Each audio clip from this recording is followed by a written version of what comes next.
Next time na aakyat kayo ng Tagaytay, go for an ultimate barkada bonding experience in a place that offers healing and relaxation.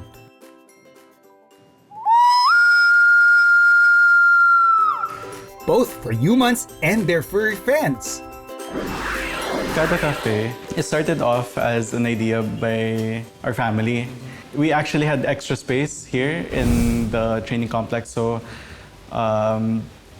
we were like, oh, we should put up a cafe shop because my parents, actually the whole family loves coffee. Kada Café is actually just a bonus of all the activities that you can do here. So you could have a shoot, you could train your dog, you could have your Krav Maga training, you could have your sound healing, or your Kundalini yoga. In the end, you can have coffee.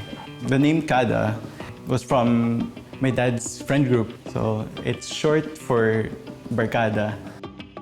Bukod sa samot-saring activities na magagawa mo sa compound ng Kada Café, imbitado ka ring bisitahin ang kanilang private garden.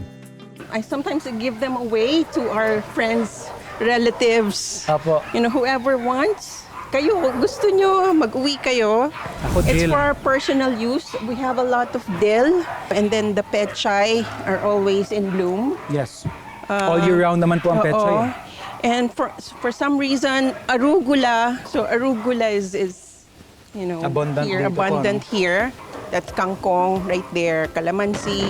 And we have the chickens for our eggs.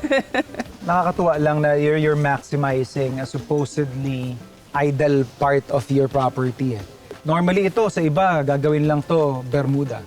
There's I'm not trying to romanticize that, but that's how we pretty much grew up sa probinsya, di ba? I mean, every morning, trabaho mo magdidilig, and then after a few weeks, mag-harvest ka, and there's this certain enjoyment, fulfillment that you Yes. get to have when you're part of that process. Some might wonder, ano ba yung binabalik-balikan mo pag pumupunta ka ng Tagaytay, Alfonso, sa area? A lot of people would say, the food, the vibe, the drinks. Pero ako, for someone na tumira ng ilang taon dito, I think it's that unique spirit of the nature here that makes me wanna come back. Kada Café for me, having to meet the owners.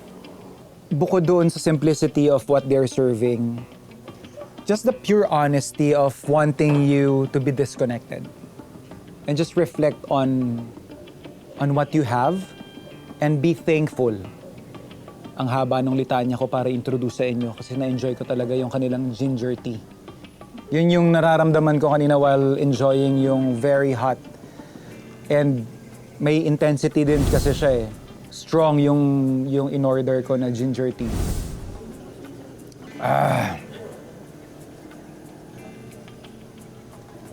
Just to show you how generous yung grated ginger. Ayan o. So syempre, hindi mo sasayangin yan. So we have here a beautiful creation. Ube, crema, latte. What makes the ube crema special, we have a certain way of drinking it.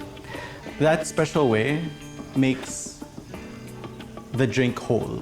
Tip lang sa atin ni Jared is para mas ma-enjoy mo lang. Suggestion niya lang naman niya to. For you to experience yung kanilang concoction is pull mo yung spoon. So may maiiwan dyan na generous serving of ube halaya. Kainin mo siya. Alam mong yung halaya nila is hindi galing sa supermarket. You can still feel yung bits, chunks ng ube. It makes you understand na there was a lot of effort involved. Crema coffee is an Americano with crema on top.